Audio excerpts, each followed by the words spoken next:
Today, we are taking a look at the most embarrassing influencers ever. Let's start with a girl who used her body for views, only to see it backfire on her own reputation.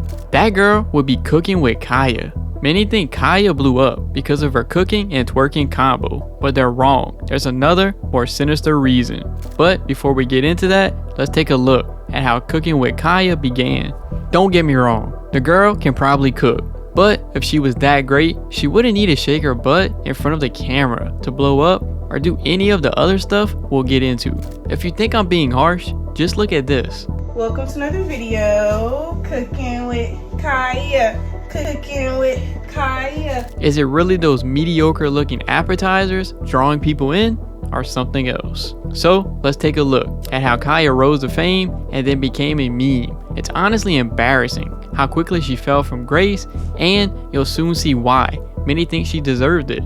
Her journey began in July 2024. When she first launched her TikTok, it was a slow start, to say the least. Like the millions of other TikTok influencers out there, she began posting basic, boring content like this. However, one day, Kaya came up with a bright idea. It was genius. She'll come for the other girls' boyfriends, all while cooking. You've got to remember, the only way to get viral these days is to be controversial. So, Kaya combined what she was good at, twerking, cooking, and stealing people's mans. And the results? Success. The fateful day of her fame came in December 2024 when she posted this. 1, 2, Kaya's coming for you. Wake up and make your man some breakfast before I do. Just look at the comparison and the engagement between those two videos. Her new style had worked, but as they say, karma's up. Because the choice to base her entire brand on stealing other girls' boyfriends came back to bite her. Just like a tornado needs both hot and cold air to form, so did Kaya's TikTok career. And after her boyfriend stealing antics, a storm was brewing. That first cooking video easily racked up 10 million views, and after that, she was consistently pulling in massive numbers. But her mediocre rise had a dark side too. The people watching her videos were mainly lustful men, many of whom had girlfriends. When these girls started discovering their men been watching Kaya's content, they went mad. An army of them stormed the internet and hurled all kinds of hate towards Kaya. She even earned the title Most Hated Woman Online right now, which is crazy since she went from a nobody to popular in a matter of weeks. However, despite all of the backlash, men still couldn't stop watching her videos, and she carried on hitting big numbers. The whole thing was a double-edged sword, since now she had way more people watching her videos. Some were there to lust after her, and others were there to hate. But like they say, all attention is good attention, especially when you want to become TikTok famous. So in terms of views, she was doing great until it all came crashing down and she was banned from TikTok. An army of angry girlfriends all mass reported her account and TikTok suspended it. In the end, she got it back, but till this day, she remains shadow banned. Right now, she's still going strong on Instagram, but she gets nowhere near as many views as she used to, especially on TikTok. Apart from a few men who still pretend to love watching her cook, she has pretty much faded away. That doesn't mean she can't make a comeback, but with how unpredictable TikTok's algorithm is, it's hard to say if she'll ever reach those kind of views again. I think we can all see what the moral of this story is. Don't make your whole page about stealing boyfriends. If you still have the urge to check out her page after this, be careful. Don't watch too many videos, or her Cooking with Kaya intro will be stuck in your head for a while. Maybe that's why people kept coming back. Anyway, Kaya's collapse is pretty embarrassing, but our next influencer is even worse, and he's lucky he hasn't been seriously hurt. Bradley Martin has turned into your stereotypical high school bully, and now he's paying the price big time. But before we get into how he completely ruined his YouTube career, let me show you how he became the bully he is today. Like all bullies, he wasn't always like that. When he started his YouTube, Bradley seemed like a pretty normal gym bro on the surface, but deep down, the guy must have been seriously insecure, which explains why he's based his entire personality around being 260 pounds. Damn, I'm 260, bro. Ever since Bradley started on YouTube, he's been a big guy, but he wasn't always 260. Back in the day, he was a lot smaller. That's for you.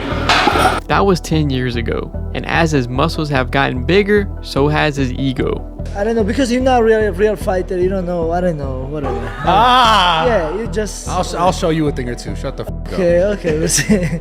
Yep, that was a real MMA fighter. He just told to shut the F up. He didn't become this cocky overnight though. As with most bullies, it's because of a traumatic event that makes them like that. But it's usually because somebody did it to them first. Bradley's no different. Years ago, he was humiliated on camera, and it's likely what made him so bitter and angry. Thinking his size was all he needed, he made the dumb decision to challenge a BJJ brown belt, and this is how it turned out.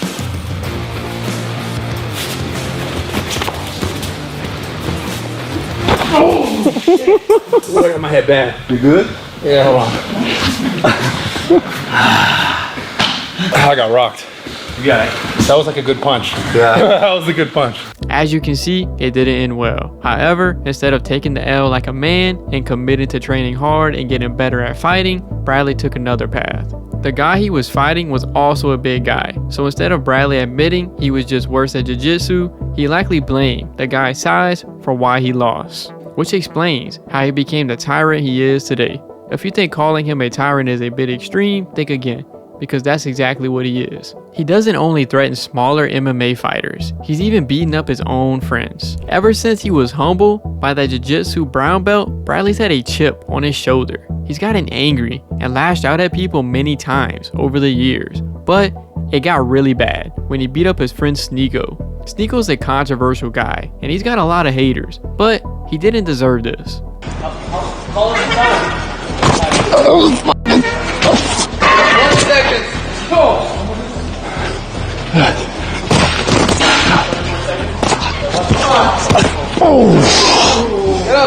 He knocked Sneeko down and left him bloody and bruised. Sneeko even lost his tooth. Sparring is meant to be light and friendly, so there's no excuse to go so hard on a friend, especially when they're so much smaller than you. After that though, Bradley's reign of terror only got worse. Another time, he outright assaulted a guy at his gym. Stable Ronaldo pulled up to Bradley's gym to make some content. Check out how Bradley greeted him. What's up, man?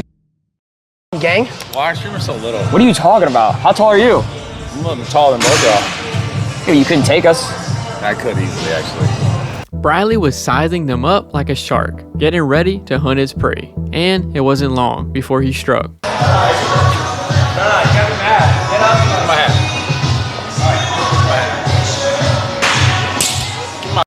Damn, actually? Oh, shit. Oh, I didn't know that was bad. My bad, Brad. Like, actually. Just look at how red Bradley's face was. You can tell he was filled with rage. He must think, because he owns the gym, he can do whatever he wants, like a mad king. From beating up his friends to slapping kids, Bradley's wrath knows no bounds, but it wasn't long before he was humbled. Bradley called out Jake Paul on a podcast, and Logan Paul showed up to settle the score. Their fight was never recorded, but by looking at the aftermath, I think we can all tell what went down. An ass whooping. Well, he has wrestling experience, but if you had locked in that hold or that choke, Essentially, yeah, one hand, yeah. But still, one Brad hand is almost like a... Later, Logan revealed the truth. He claimed he could have killed Bradley. So karma's up, and she got Bradley in the end, but she wasn't done. Shortly after that humbling from Logan, Bradley's views plummeted. It looks like people have had enough of his crap. After all, nobody likes a bully. While Bradley's downfall came from being a bully, next up, we've got a girl whose fall was the result of sacrificing her own family for views. Bobbi althof has lost 80% of her audience, and it isn't for no reason. Bobbi started her career on TikTok before moving into podcasting. Back in the day, she made videos like this.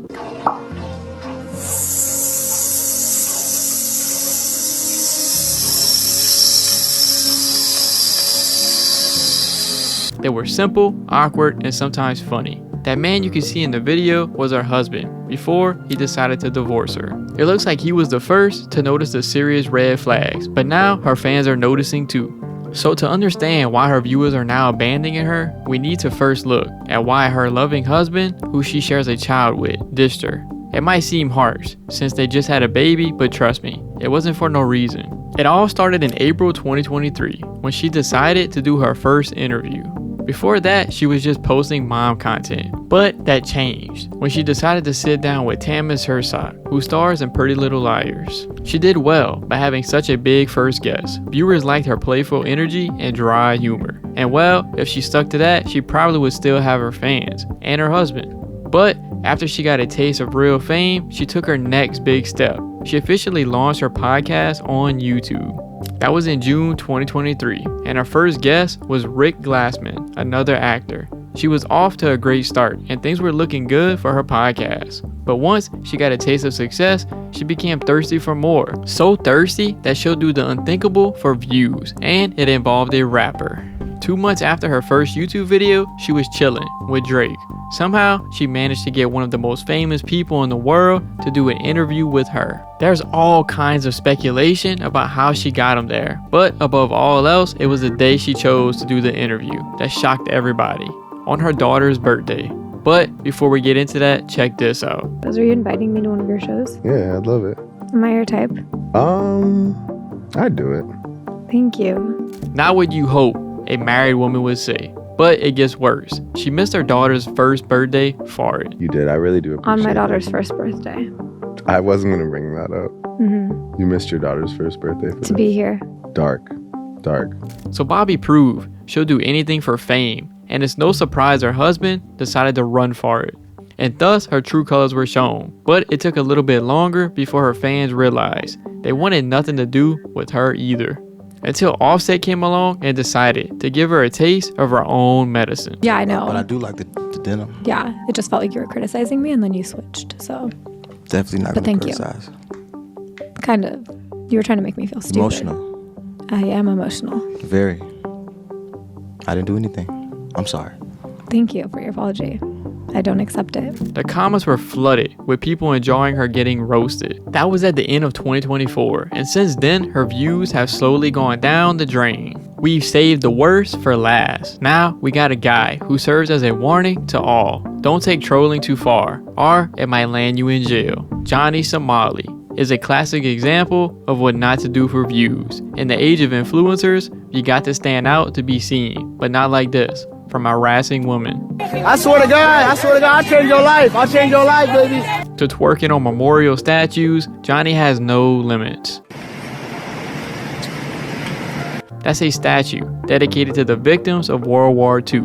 I know, there's no words to describe how stupid that is. But Johnny is finally receiving his punishment, and it looks like he might be spending a while in a Korean jail. So let's take a look at what he did to annoy Koreans so badly that they now want to see him behind bars. After spending time in Israel harassing police officers, he decided to take a trip to Korea. But before he took the trip that ended in disaster, he decided to go to Japan. After causing a nuisance in public, somebody decided to take matters into their own hands and brutally knock them out in Tokyo. Just don't grab my camera. All you have to say Don't grab nothing. Oh. Not long after, he was arrested, and when he was finally released, he wisely decided to leave Japan. But for whatever reason, he headed back to Korea. Koreans value respect and privacy highly, so when a loud, obnoxious American showed up and started doing things like this, they got a little angry. After an employee stopped him from drinking alcohol. As Somali's utter disrespect for proper behavior continued and criticism mounted, local police confirmed it was investigating his actions. In this video, you see him drinking alcohol in a convenience store, pouring noodles on the table, and angrily gesturing towards one of the staff members when she confronted him about it. His actions went viral in Korea, and the locals were quick to react. Before he was finally arrested, Johnny was viciously attacked in the streets of Seoul. 어디가? 어디가?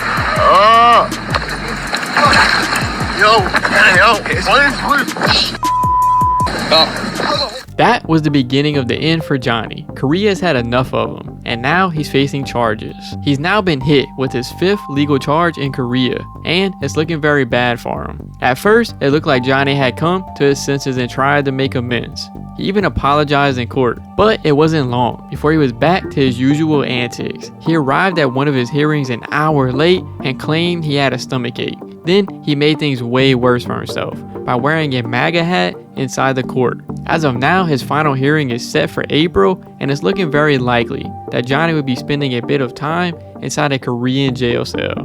We've already seen Koreans try to assault him, so we can only imagine how the inmates would treat him.